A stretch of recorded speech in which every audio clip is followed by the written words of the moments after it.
ఫస్ట్లో ఈ పాజం చూసినప్పుడు సప్లై కిందకి వచ్చింది వచ్చాను అనుకున్నా, కానీ ఒకసారి బండి నడపం చూసిన తర్వాత నేనైతే మస్తు షాక్ అయినా. ఎందుకంటే 18 ఏళ్ళకే దేశం వచ్చి అదే బండి మీద క్లీనర్ చేసి ఇప్పుడు అదే బండి నడుపుతున్నాడు అంటే అది మామూలు విషయం కాదు. ఏకంగా లైసెన్స్కు 10,000 చిల్లర అయిందట. ఇంతలోనే మన బండి అయితే సర్వీసింగ్కి అయితే వచ్చింది. సో వాళ్ళు కూడా టెక్నికల్ కూడా వచ్చి బండిని అయితే చెక్ చేసి, మొన్న ఇక్కడ పైప్ బలిపోయింది అన్నా కదా, సో వాళ్ళకెళ్ళి కొద్దిగా పొగ వెళ్తుంది చెక్ చేయాలి అని చెప్పిన.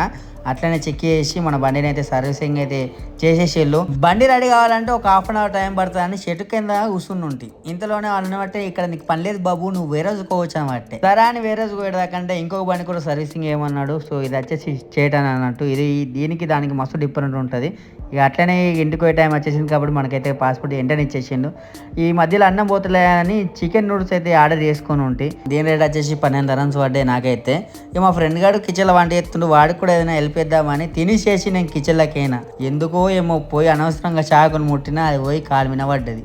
అనుకున్నది ఒకటైతే అయింది ఒకటైపోయినా జీవితం.